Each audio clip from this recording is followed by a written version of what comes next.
Hi friends, how are you. कैसे हैं आप लोग। और आज हम लेके आए हैं हिंदी की दूसरी मोस्ट इम्पोर्टेंट क्लास, जिसमें आपको आज हम शब्द कराएंगे कि हिंदी में जो शब्द होते हैं वो कितने प्रकार के होते हैं। और ये आने वाले आपके जो यूपी पुलिस है, यूपी टेट है, सुपर टेट है, सब एग्जाम्स, जितने भी एग्जाम्स में हिंदी आती है सबके सबको कवर करेगा। तो चलिए शुरुआत करते हैं हिंदी में शब्द की। हिंदी में आज हम देखेंगे शब्द। अब शब्द किसे कहते हैं, सबसे पहले ये बात हम देखेंगे। शब्द कहते हैं वर्णों के सार्थक समूह को शब्द कहते हैं। समझ लीजिए, वर्णों के सार्थक समूह को शब्द कहते हैं। अब वर्ण जो है सबसे छोटी इकाई है। अब जब वो आपस में उनका सार्थक अर्थ निकलता है तो शब्द बनते हैं। और शब्द हिंदी में 4 प्रकार के होते हैं। शब्द हिंदी में कितने प्रकार के होते हैं? 4 प्रकार के होते हैं। नंबर 1, रचना। रचना के आधार पे, अर्थ के आधार पे और उत्पत्ति के आधार पे। उत्पत्ति के आधार पे और रूपांतर। रूपांतर के आधार पे शब्द कितने प्रकार के होते हैं? 4 प्रकार के होते हैं। अब आप ये देखें कि हम शब्द को कैसे पहचानेंगे कि ये रचना के आधार पे है, ये अर्थ के आधार पे है, ये उत्पत्ति के आधार पे है, या ये रूपांतर के आधार पे है। तो यहां हम देख रहे हैं कि रचना, सबसे पहले हम ये देखेंगे कि रचना कहते हैं बनाना। रचना किसे कहते हैं? बनाना। अब जो शब्द हम बनाते हैं वो रचना के अकॉर्डिंग आएगा। अब इसके आधार पे जो शब्द होते हैं वो 3 प्रकार के होते हैं। एक तो होता है रूढ़ शब्द। कौन सा शब्द? रूढ़ शब्द। एक होता है यौगिक शब्द। कौन सा? यौगिक। एक होता है योग रूढ़। अब ये शब्द जो है रचना के आधार पे शब्द कितने प्रकार के हुए? 3 प्रकार के हुए। अब आप यहां थोड़ा सा समझेंगे कि जो शब्द होता है उस शब्द के 2 पद होते हैं। कौन से 2 पद होते हैं? पूर्व पद होता है और उत्तर पद होता है। अब जैसा मैं यहां एक शब्द लिखता हूं पानी।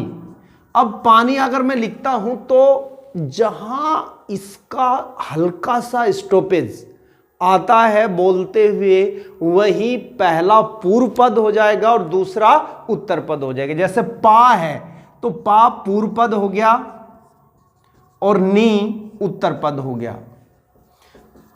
तो सारे के सारे शब्द जितने होते हैं उनके 2 पद होते हैं, पूर्व पद और उत्तर पद। अब आप थोड़ा सा आगे देखें।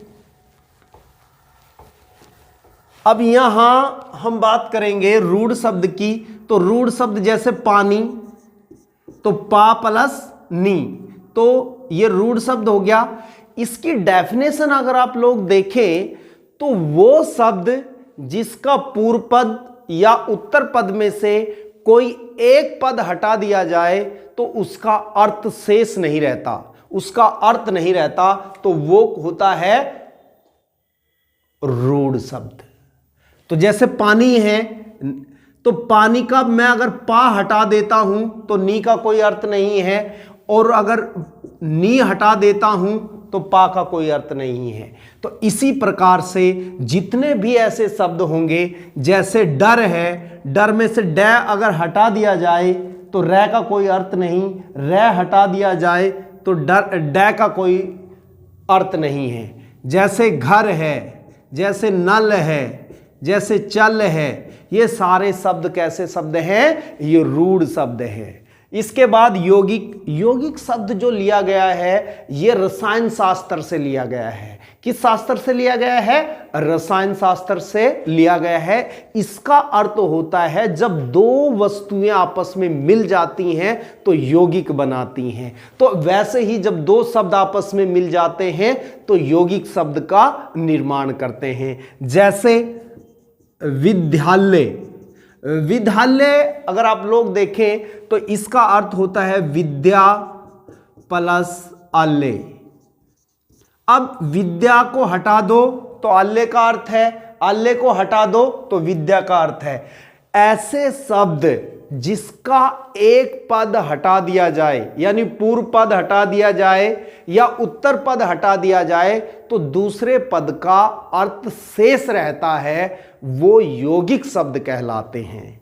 तो यौगिक शब्द में जैसे आप लोग देखें रविंद्र है, रविंद्र है तो रवि प्लस इंद्र, रवि प्लस इंद्र। रवि को हटा दो तो इंद्र का अर्थ है, इंद्र को हटा दो तो रवि का अर्थ है।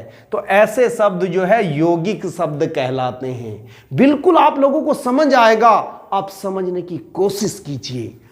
योग रूढ़ शब्द वे शब्द जिनका पूर्व पद और उत्तर पद दोनों ही अप्रधान रहते हैं, जिनका दोनों का ही कोई अर्थ नहीं होता और तीसरा अर्थ प्रधान होता है, सीधा सीधा आप समझे बहुब्रीहि समास होता है। जैसे दशानन, अब 10 आनन, दशानन, अब 10 आनन यानी 10 सिर,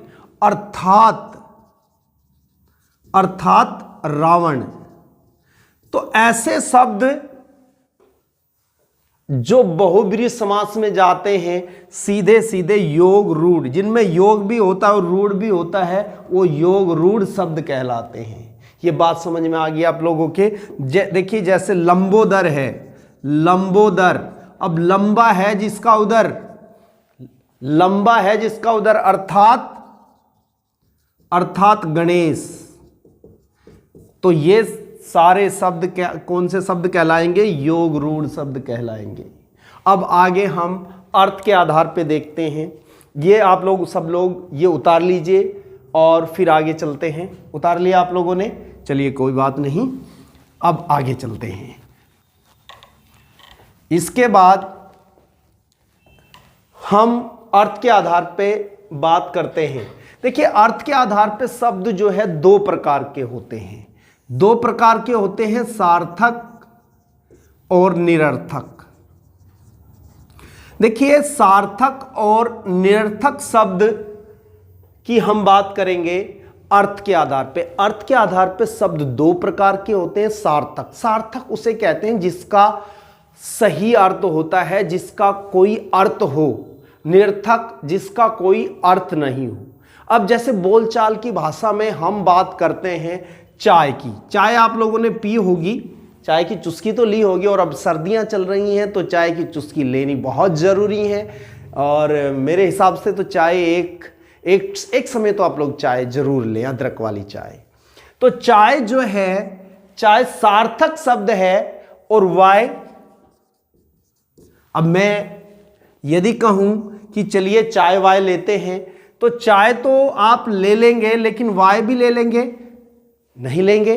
तो चाय सार्थक शब्द है और वाय निरर्थक शब्द है। जैसे और बहुत सारे हैं कि भाई दाल वाल, अब दाल वाल, अब दाल तो आप लोग खा लेंगे लेकिन वाल थोड़ा ही खाएंगे।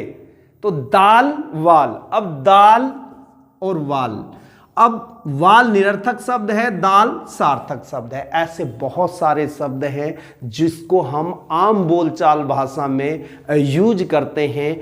ऐसे शब्द अर्थ के आधार पे होते हैं, जिनका सार्थक अर्थ होता है, जिनका मीनिंग निकलता है वो सार्थक होते हैं, जिनका मीनिंग नहीं कुछ रहता वो उसके सहयोग में बोले जाते हैं, वो निरर्थक होते हैं। चलिए आगे चलते हैं। उत्पत्ति के आधार पे देखिए, उत्पत्ति के आधार पे जो शब्द होते हैं वो शब्द आपने बहुत इंपॉर्टेंट तरीके से सीखने हैं, बहुत बढ़िया तरीके से सीखने हैं, क्योंकि हिंदी में इनका बहुत महत्व है। अब इसमें उत्पत्ति के आधार पे जो शब्द होते हैं उनमें आप लोगों का तत्सम है, तत्सम है, और दूसरा तद्भव है, तद्भव, और तीसरा देशज है और विदेशज है और संकर है। तो ये शब्द जो है, देखिए कई बुक्स में उत्पत्ति के आधार पर जो शब्द आते हैं वो 3 प्रकार के दिए हुए हैं, लेकिन कई बुक्स में इसे 5 दिए गए हैं। तो आप देख सकते हैं तत्सम, तद्भव, देशज, विदेशज और संकर। अब आप लोग इनको समझेंगे। देखिए तत्सम शब्द किसे कहते हैं, सबसे पहले मेन बात आप लोग तत्सम शब्द की समझें। तत्सम शब्द वे शब्द हैं जो संस्कृत के मूल शब्द हैं और हिंदी में मूल रूप से प्रयोग किए जाते हैं, और हिंदी में मूल रूप से प्रयोग किए जाते हैं, संस्कृत के मूल शब्द हैं, तत्सम कहलाते हैं। जैसे आप लोग यहां देखें अग्नि। अब अग्नि जो है वो संस्कृत का मूल शब्द है और हिंदी में मूल रूप से प्रयोग किया जाता है। तो ये अग्नि, जैसे गोधूम है, गोधूम है, जैसे आपका घर्त है। तो ये इस तरह के जो शब्द हैं, ये सारे शब्द जो है आप लोगों के क्या कहलाते हैं, तत्सम शब्द कहलाते हैं। अब इनका अगर बिगड़ा हुआ रूप देखें आप लोग, जो हिंदी में प्रचलित है, हिंदी में प्रयोग किया जाता है, वो जैसे अग्नि को हम क्या कहते हैं, आग कहते हैं। गोधूम को हम क्या कहते हैं, गेहूं कहते हैं। और घृत को हम क्या कहते हैं, घी कहते हैं। तो ये सारे तद्भव हो गए और ये क्या हो गए, तत्सम हो गए। इसके बाद हम देशज शब्द देखते हैं। देशज शब्द वे शब्द हैं जो किसी एक क्षेत्र विशेष में बोले जाते हैं और देशज कहलाते हैं। अब इनमें जैसे आप लोग अगर बात करें तो चप्पल, चप्पल कैसा शब्द है, देशज शब्द है। और आप लोगों का डिबरी है, डिबरी है। और आप लोगों का खुंटा है,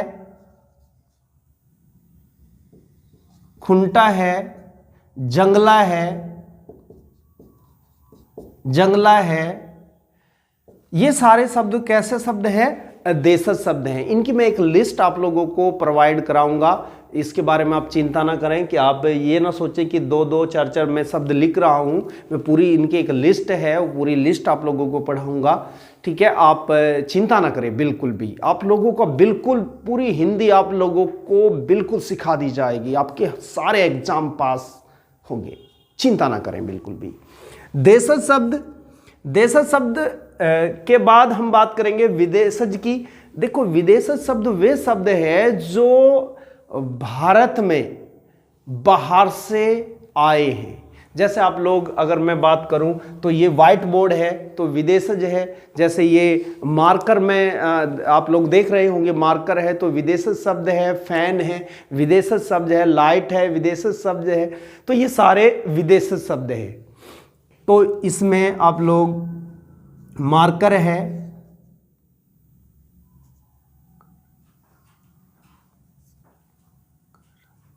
मार्कर है और फैन है और व्हाइट बोर्ड है, बहुत सारे शब्द हैं। अब एक ध्यान देने वाली बात है संकर शब्द की। अब ये शब्द जो है बहुत बुक्स में आता है कि संकर शब्द क्या है। देखिए जब दो भाषाएं आपस में मिलकर कोई शब्द का निर्माण करती हैं तो संकर शब्द है, समझ रहे हैं। जब दो भाषाएं आपस में मिलकर एक शब्द का निर्माण करती हैं तो वो संकर शब्द कहलाता है। जैसे अब जैसे हम बात करें डाक खाना।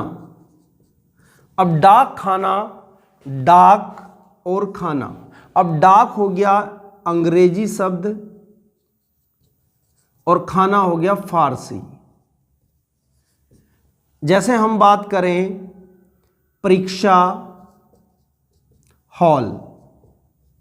अब परीक्षा हॉल, परीक्षा हो गया संस्कृत का शब्द और हॉल हो गया अंग्रेजी का शब्द।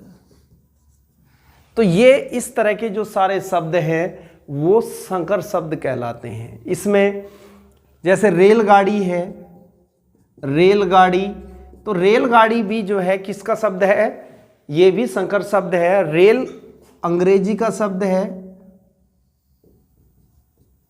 और गाड़ी जो है हिंदी का शब्द है। तो ये दो भाषाएं के आपस में जब जुड़ जाती हैं तो वो संकर शब्द कहलाता है।